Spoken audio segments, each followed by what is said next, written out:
TDP నేతలపై నమోదైన కేసుల్లో ప్రభుత్వం దిగివచ్చింది. కేసుల వివరాలను చంద్రబాబు ఇతరులకు మెయిల్లో పంపమని ప్రభుత్వ న్యాయవాది కోర్టుకు తెలిపారు.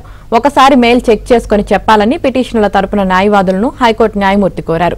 టీడీపీ అధినేత చంద్రబాబు, నారా లోకేష్, అచ్చెన్నాయుడు, నారాయణ, అయ్యన్న పాత్రుడు, రామచంద్ర యాదవ్ పై కేసుల వివరాలు ఇవ్వాలంటూ పిటిషన్ దాఖలైంది.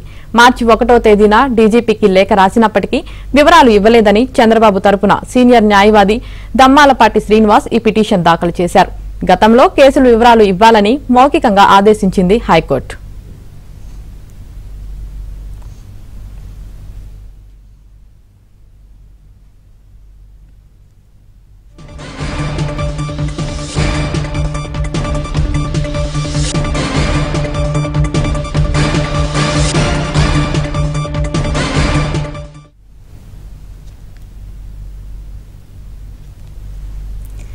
టీడీపీ నేతలపై నమోదైన కేసుల్లో ప్రభుత్వం దిగివచ్చింది. దీనికి సంబంధించి మరింత సమాచారం ఏపీ బ్యూరో చీఫ్ రామారావు అందిస్తారు. రామారావు,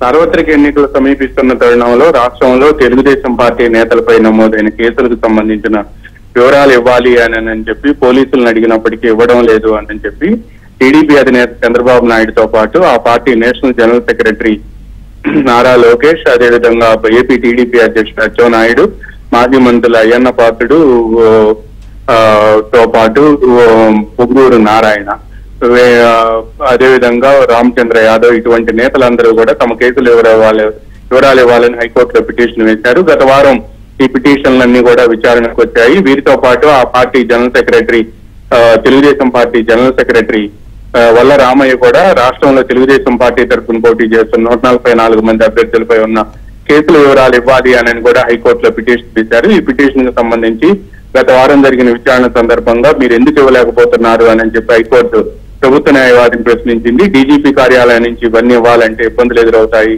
అని చెప్పి ఆ సందర్భంగా ప్రభుత్వ న్యాయవాది చెప్పారు. అయితే గతంలో రఘురామకృష్ణదాసు కేసుకు సంబంధించి తాము అడిగితే అన్ని వివరాలు ఇచ్చారు అని చెప్పి ఆ రోజు హాజరైన న్యాయవాది ఉమేష్ చంద్ర కూడా గుర్తు చేశారు. దీంతో మీరు కేసుల వివరాలు వెంటనే ఇవ్వాలి అని చెప్పి లేని పక్షంలో తాను ఆర్డర్ ఇస్తాను అని చెప్పి న్యాయమూర్తి ప్రభుత్వ న్యాయవాదికి స్పష్టం చేశారు.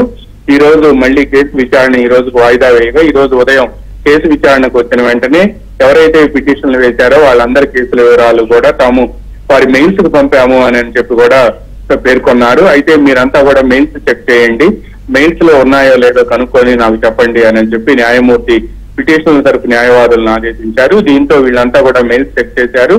అదేవిధంగా తెలుగుదేశం పార్టీ తరఫున పోటీ చేస్తున్న 144 మంది అభ్యర్థులకు సంబంధించిన కేసుల వివరాలు కూడా మేము మెయిల్లో పంపించాము అని చెప్పి కూడా వాళ్ళు పేర్కొన్నారు. అయితే ఈ కేసుల వివరాలు మరికొద్ది సేపట్లో తెలిసే అవకాశం ఉంది. కొన్నూరు నుంచి పోటీ చేస్తున్న సీనియర్ మాజీ ఎమ్మెల్యే ధూళిపాల నరేంద్రపై మొత్తం 11 కేసులు ఉన్నాయని ఆయన తరఫున పిటిషన్ వేసిన న్యాయవాది వివి లక్ష్మీనారాయణకు ఏపీ పోలీసులు సమాచారం అందించారు. ఇలా ఇండివిజువల్ గా ఎవరి తరఫున అయితే పిటిషన్లు వేశారో ఆ పిటిషన్లు వేసిన వాళ్ళందరి తరఫున కూడా వారందరికీ కూడా విడివిడిగా వచ్చి మరోసారి పార్టీ తరఫున కూడా 144 మందికి కూడా విడిగా వివరాలు మేము పంపించాము అని చెప్పి కోర్టులో ప్రభుత్వ న్యాయవాది చెప్పారు. ఈ రోజు మరికొద్ది సేపట్లో విచారణ ప్రారంభమయ్యే అవకాశం ఉంది. ఎవరైతే పిటిషన్ తరపు న్యాయవాదులు తమకు మెయిల్స్ లో వచ్చాయి అని ధృవీకరిస్తే ఈ పిటిషన్ విచారణ ముగించే అవకాశం ఉంది. యామిని.